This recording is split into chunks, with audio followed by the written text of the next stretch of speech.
años. Y a partir de 1993, Argentina era el país con menos inflación del mundo. Tardábamos 70 años a ese ritmo que traía la convertibilidad para duplicar el nivel de precios. Y cuando los políticos ladrones se quedaron sin acceso al financiamiento en el mercado de capitales, recurrieron de nuevo a la maquinita, rompieron la convertibilidad, y al romper la convertibilidad nos dijeron: esta vez será diferente. Y ahí, durante los primeros 4 años del régimen kirchnerista, la inflación promedio fue del 10%. Es decir, pasamos a una velocidad de duplicar los precios al 7%, a 7 veces. En el segundo gobierno del régimen K, la inflación trepó al 20%. Y de ese modo tardábamos 3,3 años para duplicar los precios.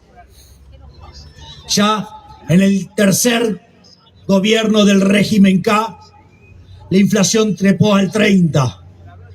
Quiere decir que estábamos básicamente en 2 años y 1/3 para poder duplicar el nivel de precios. Después vino Macri, que decía que la inflación la iba a controlar fácilmente, y trepó al 40%, con lo cual pasamos a estar duplicando el nivel de precios en 1,75 años. Hoy, la inflación viene viajando al 55% anual en los últimos 12 meses. Pero si ustedes toman el último trimestre y lo anualizan, venimos viajando al 80%. Si toman el último dato, venimos al 120%. Si toman alimentos, que es un indicador anticipado, venimos al 130%.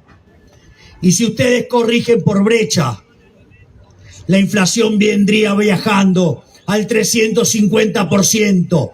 Políticos ladrones, ¿de qué soberanía me hablan? Dejen de robar a los argentinos, dejen de robarnos el futuro, dejen de hacer pelota a los pobres.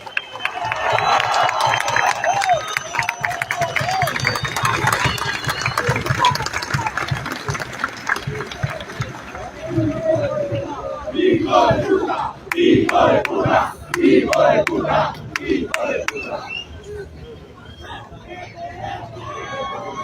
Pero para no quedarnos solo en los datos, a la casta hoy le vamos a dar una clase de teoría monetaria y les vamos a enseñar por qué queremos no tener más el peso.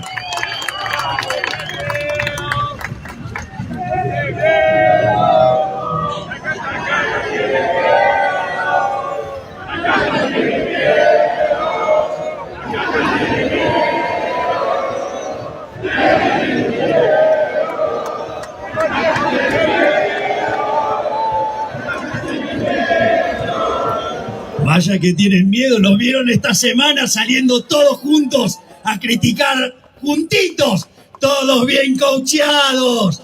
Dale, hombre de plastilina, seguí temblando porque no vas a ser presidente de Argentina. La reta, compadre, la concha de tu madre.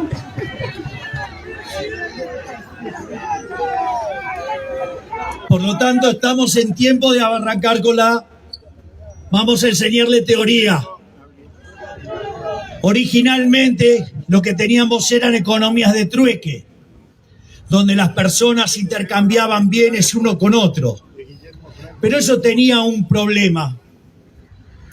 Básicamente ustedes tenían que encontrar una persona que quisiera el bien que ustedes vendían y a su vez esa otra persona tener el bien que ustedes querían. Es decir, eso se llama el problema de la doble coincidencia. Con lo cual era una situación bastante complicada, en especial si la sociedad crecía en tamaño. Pero no solo eso, porque supongan que ustedes encontraron la persona con la cual tienen la doble coincidencia. Hay un problema que se llama un problema de indivisibilidad. Puede ser que yo quiera comer pan, pero no estoy dispuesto a cambiarlo por una conferencia. Es decir, tanto pan no quiero. Entonces, básicamente, eso es para los que de repente cuestionan de dónde vienen mis ingresos. Yo genero conferencias, ustedes inútiles que no dicen nada de valor y que son básicamente una carga para todos los argentinos, no pueden.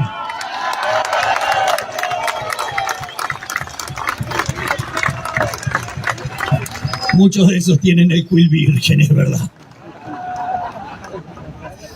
Entonces, ¿qué es lo que hizo el ser humano? Descubrió que algunos bienes se intercambiaban más que otros. Entonces, esos bienes los utilizaron como bienes de intercambio indirecto. Es decir, no necesariamente la gente pedía el trigo o buscaba trigo porque quería trigo, sino que le servía, por ejemplo, para cambiarlo por otros bienes. Es decir, que en el fondo, cuando nosotros hablamos de dinero, en el fondo lo que estamos hablando es del intercambio indirecto.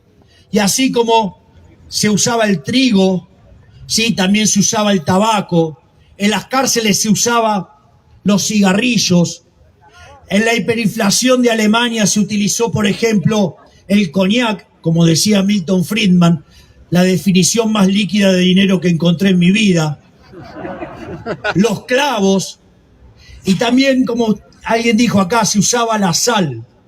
De hecho, el término salario viene porque se pagaba con sal. Y cuando ustedes ven que se cae, por ejemplo, la sal en la mesa, hay gente que dice que es mala suerte. ¿Eso de dónde viene? Que ustedes cuando pagaban ponían un saco de sal y claramente si se caía la sal compraban menos. Claro que tenían mala suerte porque habían perdido plata.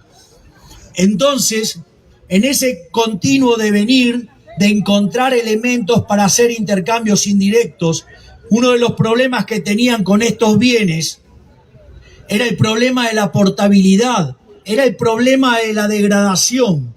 Entonces, los individuos empezaron a buscar, ¿qué? Monedas metálicas. Y así es como llegamos que los individuos eligieron la plata para las transacciones chicas y el oro para las transacciones grandes. Por lo tanto, lo primero que tienen que aprender los políticos es que el dinero no es ningún invento de ningún iluminado puesto en una poltrona. Es fruto del orden espontáneo, es fruto de la evolución social, es un invento maravilloso de los seres humanos para tener una vida menos miserable. Por lo tanto, no necesitamos los papelitos que imprimen ustedes, podemos tener los propios nuestros.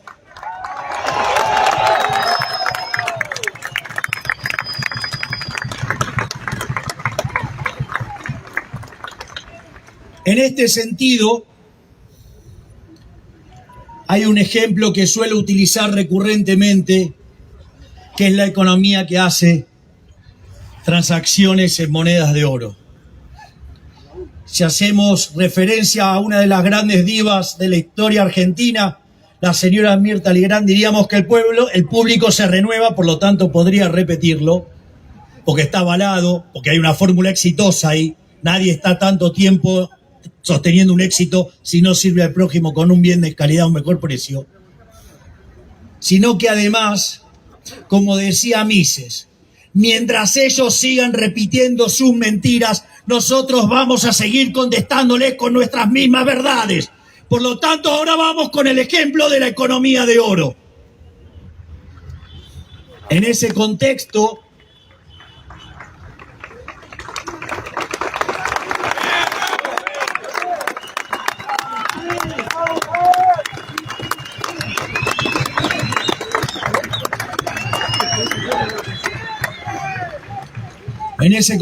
como suelo contar, digo, supongamos que estamos en una economía que hace transacciones en monedas de oro. Y de repente viene un amigo mío, físico, con un químico y me dice, mira, descubrimos la forma de transformar el plástico en oro. A partir de eso empezamos a comprar plástico y con ese plástico lo empezamos a operar con estas mejoras tecnológicas y lo hacemos que parezca oro, o sea, parece oro, de hecho parece oro. La realidad, mientras que ese oro falso yo lo tuviera en mi casa, no constituye ningún delito, es solamente una falsificación. Solamente tomé un plástico, le hice cosas y parece oro y nada más. El problema es cuando yo quiero meter ese oro adentro de la economía. ¿Por qué? Porque supongan que ahora yo voy con un lingote y les quiero cambiar a cada uno de ustedes un lingote mano a mano. Lo primero que les parecería es una situación muy rara. ¿Por qué voy a estar queriendo intercambiar cosas idénticamente iguales? Suponga que ahora le digo, te doy 2 lingotes por ese lingote. Entonces el dicho dice que hasta cuando la limosna es grande, hasta el santo desconfía. O sea, está claro que no lo van a poder hacer. Y de hecho no son tan burdos como para hacerlo de esa manera. ¿Qué es lo que hacen? Los van a convertir en monedas y van a empezar a gastar ese oro falso. Al aumentar la oferta de oro, el poder adquisitivo del oro va a caer. Y eso quiere decir que todos los precios expresados en unidades de oro están subiendo. Eso se llama inflación. Y el único que puede hacer eso es el que puede replicar idénticamente igual la moneda. Por lo tanto, la inflación es siempre y en todo lugar un fenómeno monetario que deriva del crecimiento de la oferta de dinero por encima de la demanda de dinero. Por lo tanto, la culpa es siempre del Banco Central. La culpa es de los políticos ladrones.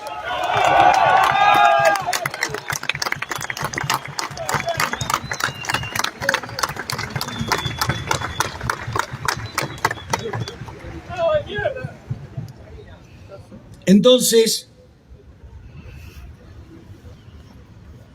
uno lo primero que debería preguntarse respecto al momento en que aparece el dinero, que no siempre fue dinero fiduciario, estos papelitos impresos por estos delincuentes, ¿cuáles son las funciones del dinero? La primera función que debería tener el dinero es ser reserva de valor.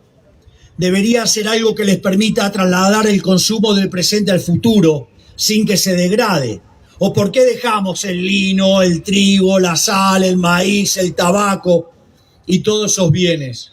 Porque se degradaban, es decir, no cumplían la función de reserva de valor. Bueno, el peso tampoco. Yo creo que vale más una barra de hielo en el desierto del Sahara a pleno mediodía que tener esa basura que emite el político argentino por medio del Banco Central de la República Argentina.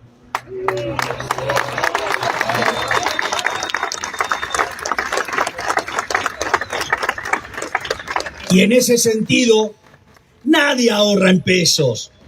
Aquellos que a ustedes lo obligan a ahorrar en pesos y le dicen que hay que tener pesos, ellos son los que ahorran en dólares.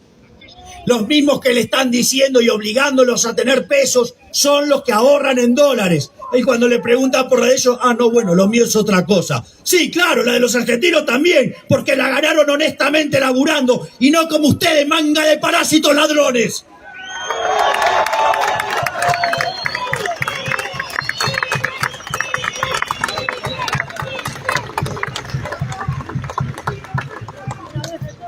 A su vez, la segunda función que tiene el dinero es la de ser unidad de cuenta. Y la realidad es que si ustedes van a comprar lo que se llama bienes largos o bienes de capital, ya sea un departamento, una máquina, la realidad es que los precios están en dólares. Hay una ficción de expresarlos en pesos, pero en realidad ustedes saben muy bien que si van a comprar una propiedad, van a tener que ir a una sala en el banco para que se pongan los verdes taca, taca, uno arriba del otro, porque nadie quiere arriesgar todo el trabajo de su vida en la moneda de los políticos ladrones argentinos. Por lo tanto, tampoco es unidad de cuenta, solamente sirve para hacer las transacciones del día a día, las transacciones chiquitas en las que nos podemos sacar de encima rápidamente los pesos. Por lo tanto, tampoco es unidad de cuenta. Y la última es la del medio de pago generalizado. Y en realidad, el medio de pago generalizado se da porque hay curso forzoso, una atrocidad que se inventó en el primer Congreso de Génova de 1445, donde los señores feudales, los emperadores, toda, digamos, la casta, quería que ustedes no se desprendieran de la moneda que ellos iban degradando. ¿Para qué? Para aumentar la base imponible del impuesto inflacionario y robarlos más con impuesto inflacionario. En definitiva, han pasado los distintos regímenes y la casta política sigue siendo la misma basura, siguen siendo un conjunto de chorros.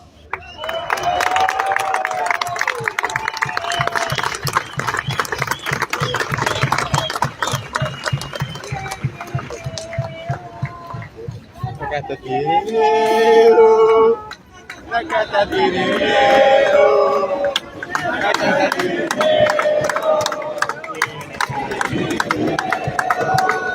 La casta tiene miedo. La casta tiene. Es verdad que la casta tiene miedo. Tiene miedo porque dejaron de ser corderitos, porque empezaron a despertar de una vez por todos las leones que van a sacar a la Argentina de la miseria.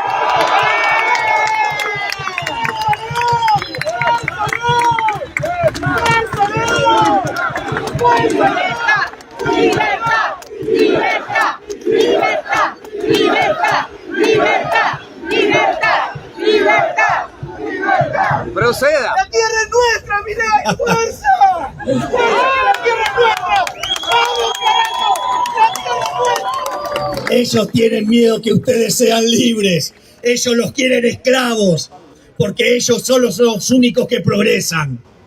Pero ustedes les van a dar una lección tremendamente fuerte en el 2023, cuando los saquemos para volver a las ideas de la libertad. Proceda. Proceda. Presidente, Milei, presidente, Milei, presidente, Milei, presidente, Milei, presidente, Milei, presidente. Che, no jodan tanto con esto, que a unos cuantos les va a dar un paro cardíaco y van a tener que... miren, si van a un hospital público y lo colapsan, nos vamos a dar cuenta que nos estuvieron robando con la plata que decían que nos sacaban para la salud pública, ¿no? Estos genocidas que mataron a 90.000 personas por hacer las cosas mal con el coronavirus.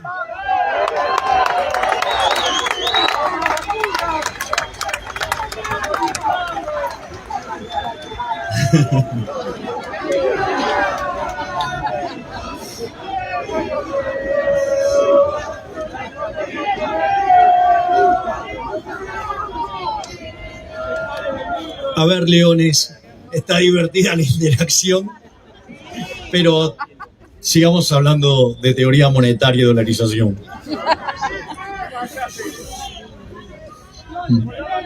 A ver, lo primero que hay que entender es que entonces, para comprender la lógica de la inflación, hay que entender la demanda de dinero y la oferta de dinero.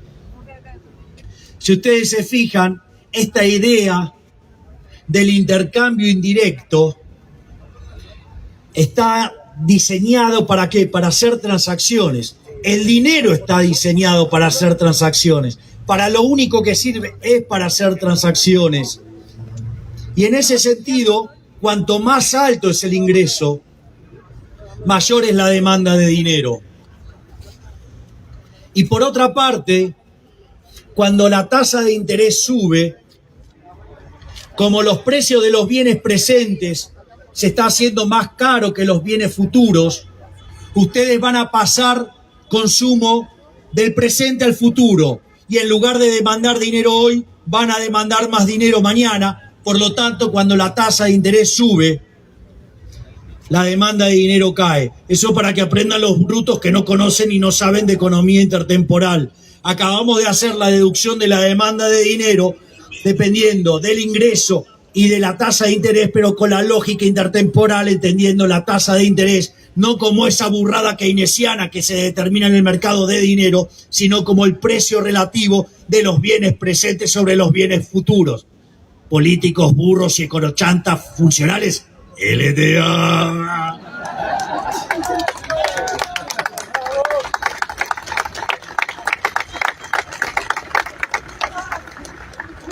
En este contexto, supongamos que la oferta de dinero se determina de manera exógena, es una cantidad que la determina el Banco Central de manera arbitraria, pero determina una cantidad fija. Entonces, nosotros acabamos de describir la demanda de dinero, pero la demanda de dinero es un término real. Por lo tanto, para colocar la oferta monetaria en términos reales, hay que dividirla por el nivel de precios. Eso se llama saldos reales. La cantidad de dinero dividido el nivel de precios es la oferta real de dinero y eso se debe igualar a la demanda de dinero. Vean que si esto es así, el nivel de precios viene determinado por el cociente entre la oferta y la demanda de dinero. Por ende, lo único que puede hacer el Banco Central es que cuando determina la cantidad de dinero, lo único que está determinando es el nivel de precios. Y cada vez que insista con modificar las cosas emitiendo dinero, lo único que van a hacer es hacer subir los precios y generar inflación.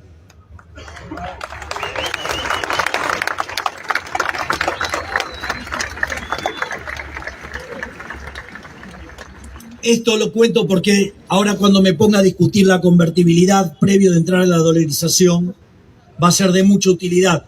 Por ende, para que sepan también, no existe tal cosa como la demanda óptima de dinero.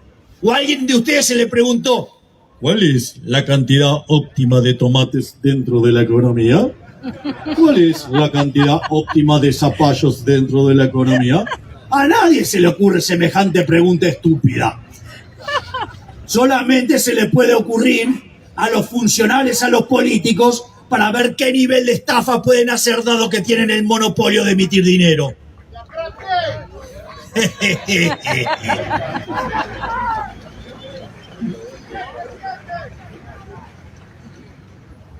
Por lo tanto, tampoco existe tal cosa como la política monetaria óptima, porque la cantidad de dinero en la economía está determinada por las preferencias de los agentes. Y cada vez que quieran ir contra eso, van a generar inflación. Y ahí, para divertirnos también con unos cuantos burros que andan dando vuelta, vamos a hablar de los modelos de dinero endógeno. ¿Sí? Fíjense que esto es todo lo que se llama dinero pasivo. Hay un economista muy importante en la historia argentina que se llamaba Julio Hipólito Guillermo Olivera, uno de los 5 más grandes economistas de la historia argentina, junto a Miguel Sidrowski, los dos que en paz descanse, y frente a 3 gigantes que todavía nos siguen acompañando y espero que lo sea por muchísimos años más, como son Alberto Venegas Lynch hijo, Carlos Rodríguez y Guillermo Calvo, que nos llenan de orgullo a todos. Olivera había presentado de manera sistemática todos los modelos de dinero pasivo. Y esto es interesante porque los modelos de dinero pasivo tienen 3 características. La primera es algo que se llama teorema de los precios relativos, y es que si ocurre un cambio en la composición de la demanda, hay un bien que va a subir y hay otro que va a bajar, pero acá viene el segundo supuesto, supone que los precios son inflexibles a la baja, algo que nos vamos a divertir bastante en la última parte, y básicamente un modelo de dinero endógeno. Por ejemplo, hay un modelo que se llama el patrón mercancía. Entonces, por ejemplo, cuando pasa algo y cambia algún precio, ¿qué hace el Banco Central? Emite, convalidando ese mayor nivel de precios, entonces el bien que tiene que bajar no baja y el que tiene que subir sube más que proporcionalmente, y así se genera inflación. Pero esa inflación se genera si, solo si, hay convalidación monetaria. Lo que pasa es que parece que muchos economistas no saben lo que es la ley de Balrà, que cuando n menos un mercado está en equilibrio, el restante también lo está. Y como esa ecuación la sacaron, no la ven y creen que no hay dinero. Entonces hablan de teoría no monetaria de la inflación, que vendría a ser algo así como el esqueleto obeso, la meretriz virgen, sí, digamos, el círculo cuadrado, el helado caliente, cosas por el estilo, pero que todavía ninguno de esos brutos pudo demostrarme que hay inflación en una economía de trueque. Ahí no está solito. No solo tiene los del oficialismo, del lado de la oposición hay unos cuantos. En ese sentido, el otro patrón que hay es lo que se llama el patrón trabajo. Van a ver algunas bestias hablar de el problema de la puja distributiva. Entonces, cuando en realidad, sí, los asalariados ambiciosos, crueles, que quieren subir su salario, entonces después los empresarios tiránicos, monopólicos, frente a la suba de salarios, suben los precios. Claro, después aparece la convalidación del Banco Central y los precios suben. ¡Ey! ¿Qué puja distributiva? Si no emitís dinero, no tenés inflación. Dejen de mentirle a la gente. Aprendan por lo menos a leer las ecuaciones, brutos.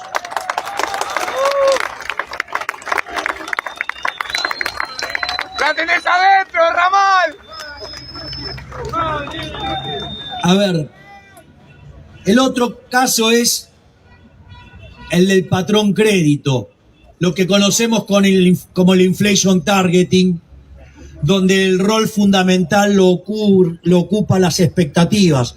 Porque si ustedes se fijaron, cuando nosotros hablamos de que la cantidad de dinero determina la escala nominal, hace un ratito, si ustedes, la cantidad de dinero viene determinada por la demanda y ustedes se están fijando una tasa de interés, no pueden determinar la cantidad de dinero.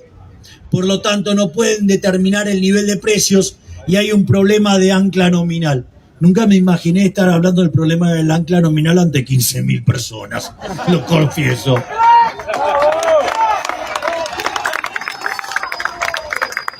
Entonces, Si logramos que la una de las cosas interesantes es cómo se resuelve eso. Bueno, básicamente ustedes para poder determinar la tasa de interés nominal deben saber la inflación esperada. Y en función de eso, el rol fundamental lo ocupan las expectativas. Entonces, si ustedes tienen la expectativa de inflación y ustedes tienen el nivel de precios actual, pueden determinar el precio esperado a futuro, con eso determina la demanda de dinero, y al determinarse la demanda de dinero, el Banco Central emite todo eso. Ahora, ese modelo depende crucialmente de qué entonces, de tener ancladas las expectativas. Y esto es muy interesante, porque estos que hablan que quieren la independencia del Banco Central, les cuento que son los mismos que el 28 de diciembre de 2017 se llevaron puesta la independencia del Banco Central, hicieron volar por el carajo las expectativas de inflación y nos metieron en una brutal crisis. ¿De qué independencia hablan? Si cuando la política no le gusta, se mete con todas las instituciones.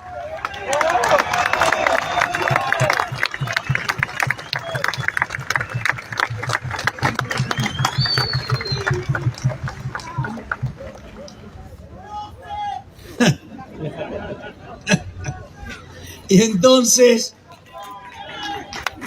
entonces, ya para entrar en lo que es la última parte de esta presentación, entramos al caso de la convertibilidad. La convertibilidad no cayó de un repollo, es porque se produjo el repudio generalizado de la moneda. Y allá en abril de 1991, 10.000 australes se igualaron a $1 y después una conversión que era el 1 a 1. Después de que se limpió el efecto de las dos hiperinflaciones de las que veníamos, la del fracasado hiperinflacionario de Chascomús, obviamente un radical, y por otro lado, la hiperinflación, digamos, durante el primer gobierno de Menem, la primera parte, se llega a la convertibilidad. Y después de 18, 20 meses, Argentina en 1993 era el país con menos inflación del mundo. Básicamente, ¿por qué?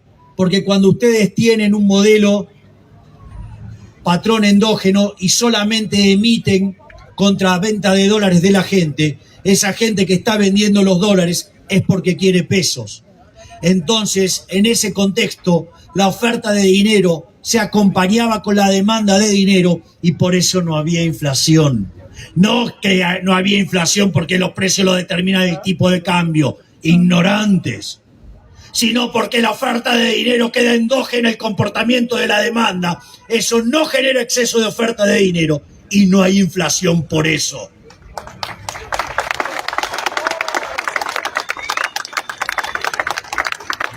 Vean ustedes que esa regla monetaria fue muy apreciada por los argentinos.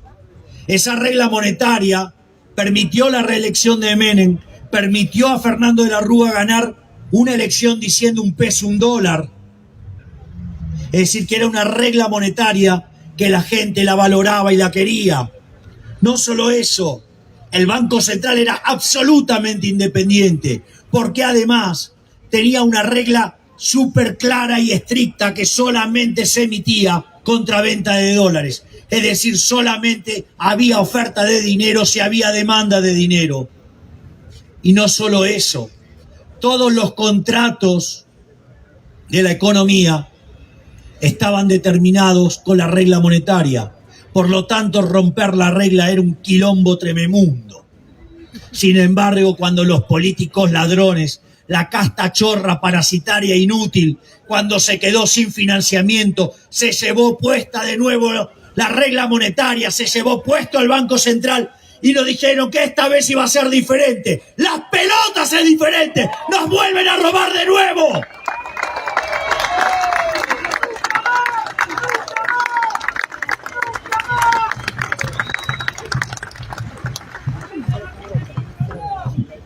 Por lo tanto, es interesante, ¿no? Porque algún economista, digamos, representante de la casta política dice: el problema de quemar las naves es que después quizás hay que volverse a nado. Interesante. ¡Queremos quemar las naves! ¡No queremos más la moneda de los políticos argentinos!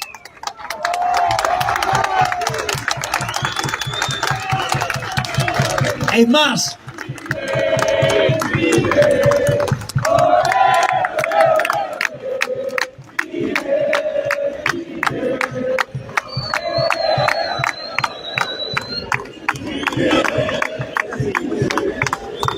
más, ese vendehumo, siervo de los políticos ladrones, dice que en Ecuador la dolarización fue un fracaso. Interesante, porque Ecuador, cuando se encontró frente a una hiperinflación, la gente decidió tener el dólar y los políticos básicamente eligieron darle el gusto a los ecuatorianos dolarizando. Y cuando ustedes miran la inflación en Ecuador, Ecuador es el país que menos inflación tiene en América Latina.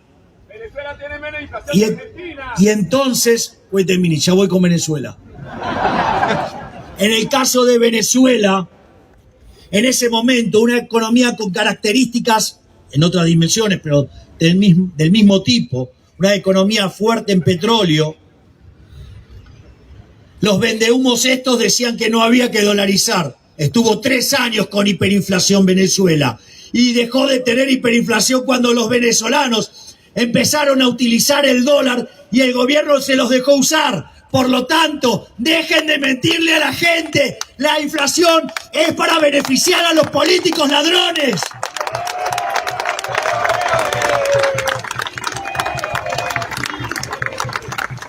Es más, ese mismo vendedor de humo a proporciones descomunales que representa a los políticos ladrones y estafadores, dice que en Ecuador quisieron salir. Les digo que acabo de tener hace muy poco una reunión con gente que venía de estar reunido con el presidente de Ecuador. Y el presidente de Ecuador dice, la dolarización aquí es la única política de Estado. El que sí quiso salir de la dolarización es el delincuente, el chorro de Rafael Correa. Por lo tanto, el vendehumo ese labura para políticos chorros como Rafael Correa.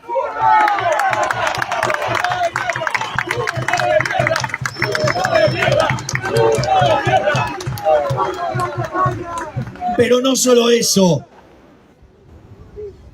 ¡Fuerte a la izquierda! No, eso no va contra nuestro ideario del liberalismo.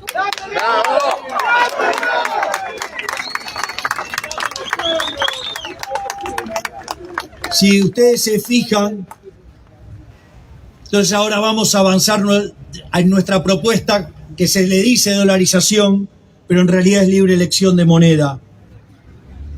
La realidad es que cuando ustedes estudian a fondo el debate monetario entre lo que se llama la escuela monetaria, probablemente la encuentren como Currency School, o la escuela bancaria, la Banking School, es un debate que inicia a mediados del siglo XVI en la escuela de Salamanca, justamente en España. ¿Por qué? Porque venían de sufrir inflación como consecuencia del descubrimiento de América por todo el oro que había venido de América.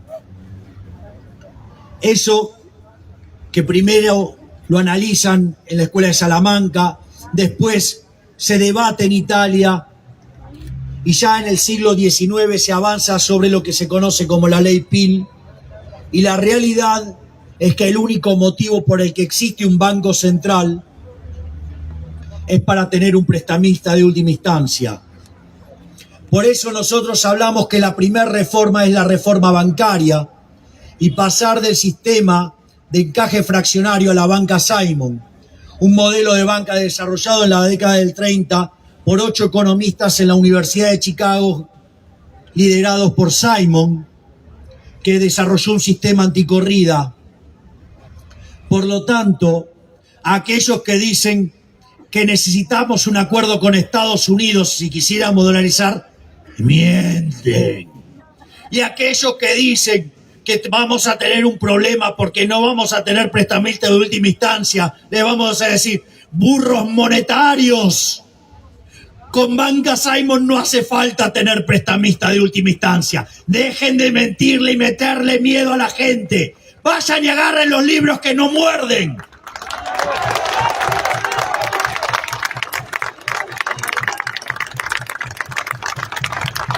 Una vez que uno tenga, digamos, una banca Simon, puede eliminar la función que tiene el Banco Central, que es la función de lo que es la Superintendencia de Entidades Financieras.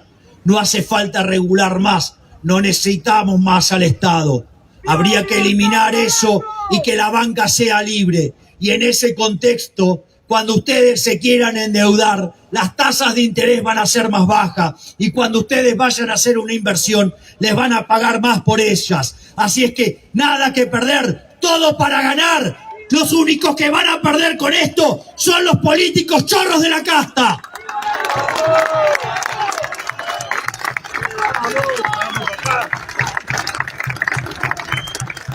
Y en este contexto, una vez que uno tiene ya la banca libre, tiene en simultáneo la posibilidad de lanzar la competencia de monedas.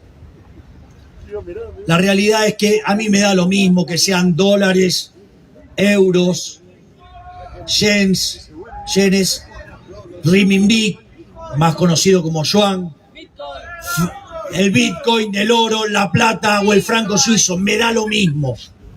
La realidad es que los argentinos ya eligieron la moneda y probablemente sea el dólar. Por lo tanto, uno, en ese momento, cuando los argentinos ya hayan decidido qué moneda quieren, vamos a tomar los activos del Banco Central y con eso vamos a rescatar las LELIQs y la base monetaria. Y una vez que hagamos eso, vamos a eliminar el peso y vamos a eliminar el Banco Central y vamos a terminar con la inflación argentina. Y si no le gusta la casta política, vamos a hacer un plebiscito y que ardan las urnas hasta que aprendan que no queremos la moneda de los políticos ladrones.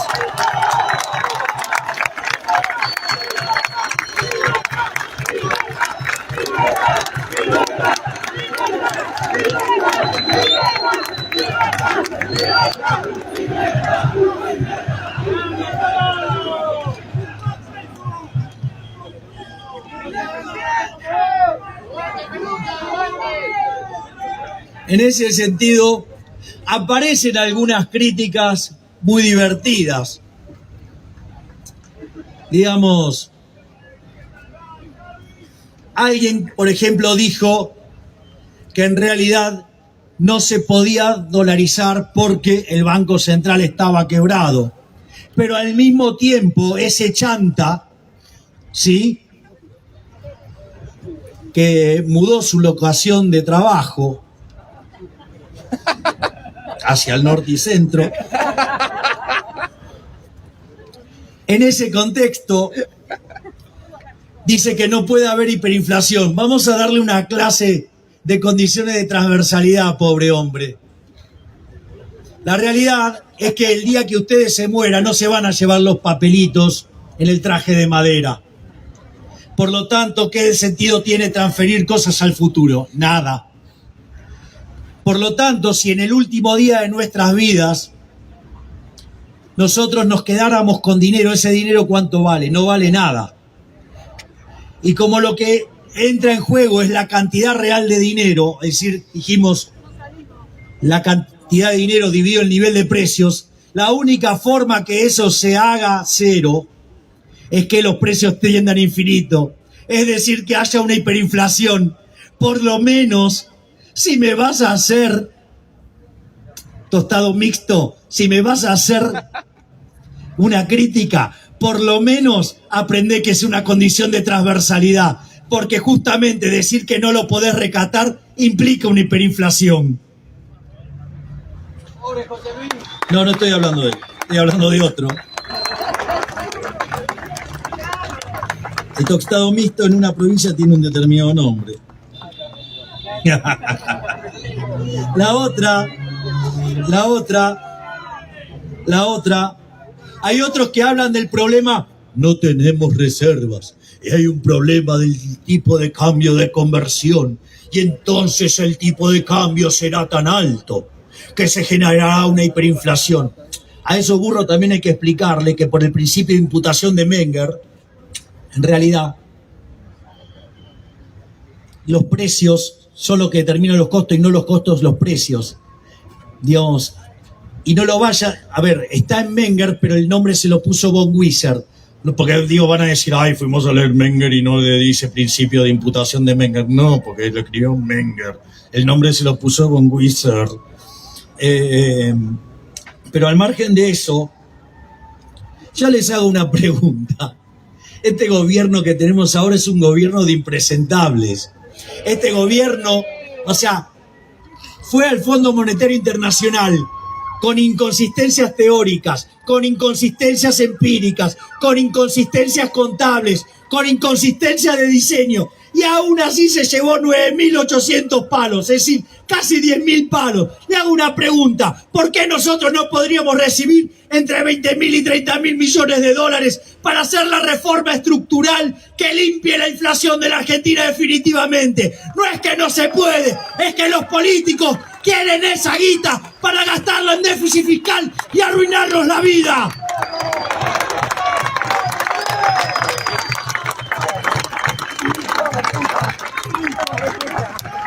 Es más,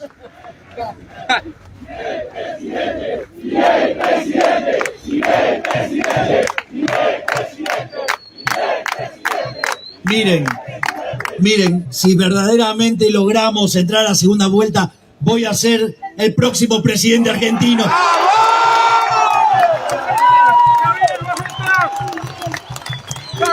Y les adelanto algo, todos estos chantas monetarios, ninguno va a estar en mi Ministerio de Economía.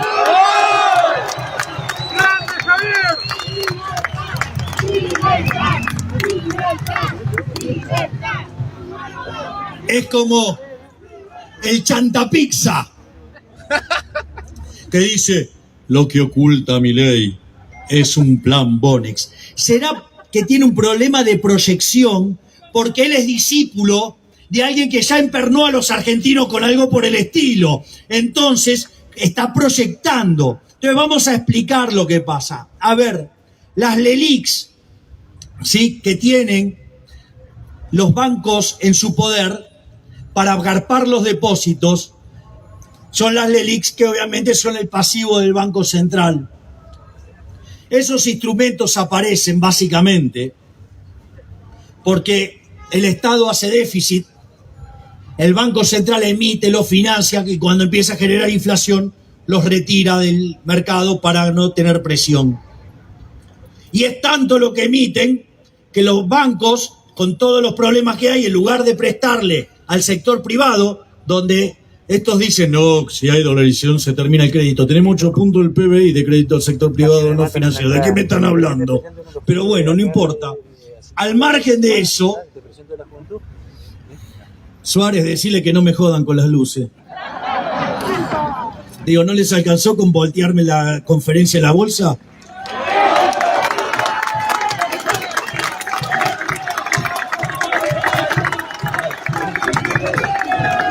Entonces, ¿cuál es el punto acá? El punto es que esa persona que le dice un plan Bonex, mire, si hay una corrida, ¿ustedes creen que el Banco Central va a rescatar todas las LELIQs y las va a pagar con dinero? Olvídense, el plan Bonex está ahí. Es decir, para único que necesitan para eso es que haya una corrida. Por lo tanto, lo tienen latente ahí. Pero además, la deshonestidad intelectual, porque nosotros, al avanzar en un esquema de dolarización, esos títulos serían cambiados por títulos públicos, pero serían títulos públicos igual que esos, pero con la diferencia de que serían en dólares, con un Estado reformado y mucho más eficiente en términos de cómo ellos lo definen. O sea, para mí no existe esa cosa, pero por lo menos mucho más chico y que garpe. Por lo tanto, serían bonos que tendrían un mejor rating de crediticio y además estarían cambiando un instrumento absolutamente ilíquido y que no lo pueden liquidar en una situación grave, mientras que ustedes ahora tendrían bonos en dólares de un país mucho mejor, un país sin inflación, ¿sí?, un país serio fiscalmente, que además esos bonos serían líquidos, y si alguno de los depositantes de la banca de inversión quiere los dólares, el banco podría ir y liquidar esos bonos en el mercado y pagar sin ningún tipo de problema, o las mismas personas podrían elegir tener esos bonos. Por lo tanto, chantapizza, deja de mentirle a la gente, deja de asustar a la gente, deja de operar para los políticos ladrones.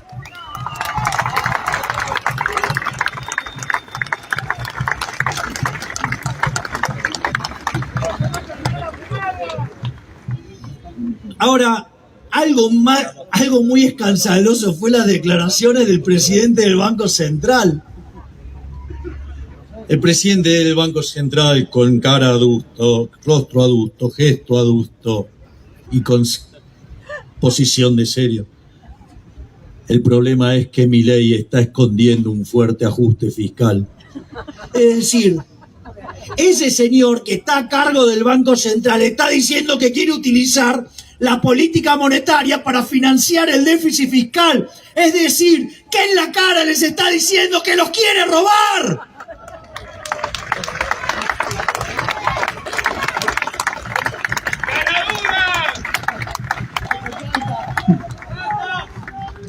Hay otros chantas que dicen, no, pero si perdemos el Banco Central, perdemos la posibilidad de controlar la tasa de interés Y eso es lo que quiero, que no la manejen.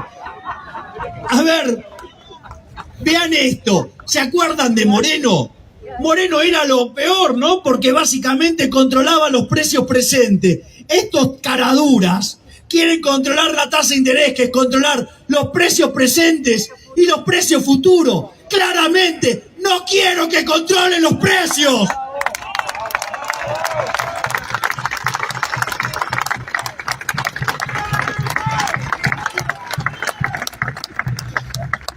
Después aparecen otros chantas, también así con gesto adusto. En paralelo pide que no se me invite más a los programas de televisión. Ganadoras que son. ¡Ay, Milei, las formas! Las formas, ay, las formas. A ver, en ese contexto, vamos, hay algunos que dicen, bueno, así, pero con cara seria. Lo que sucede es que si la economía recibe un shock externo negativo, eso va a hacer caer la demanda. Y entonces si los precios no bajan y se contrae la demanda de empleo y se genera desempleo. Digo, la verdad que cuando ustedes lo escuchan así, digo, parece como que con un amigo le decimos aguarrás. De lejos parece solvente. Pero ¡Ordenado de pollo! ¡No existe!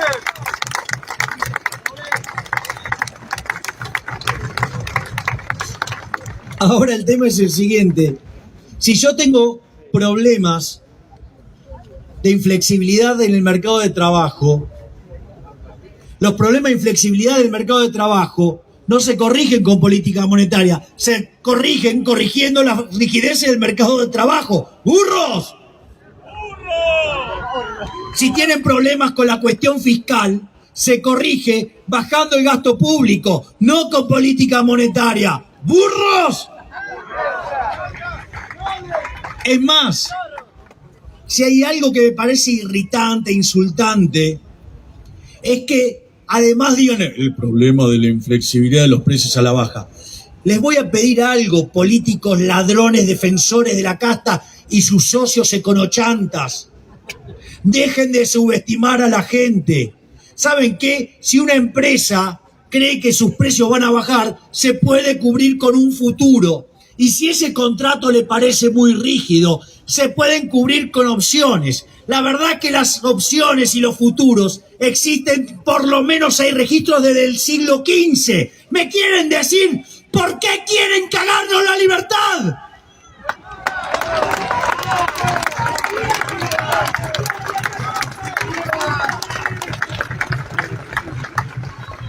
Por lo tanto, en el fondo, todo este discurso antidolarización, antiavance de la libertad, no tiene otro sentido más que seguir avanzando sobre nuestras libertades. No tiene más otro sentido que seguir robándonos, porque ¿saben lo que pasa? En los últimos 2 años, este gobierno de ladrones nos ha robado 11 puntos del PBI. Y cuando nosotros queremos terminar con esos privilegios de los políticos que castigan el crecimiento económico, que empeoran la distribución del ingreso, que le jode la vida a la gente que labura mientras que ellos son los únicos que ganan, nosotros cada vez nos hundimos más. Y es por eso que ellos defienden seguir con el peso, porque quieren seguir robándonos. Por lo tanto, queridos leones, rujan fuerte, desprecien el peso y avancemos hacia la libertad monetaria. Muchísimas gracias. ¡Viva la libertad, carajo! ¡Viva la libertad, carajo! ¡Viva la libertad, carajo!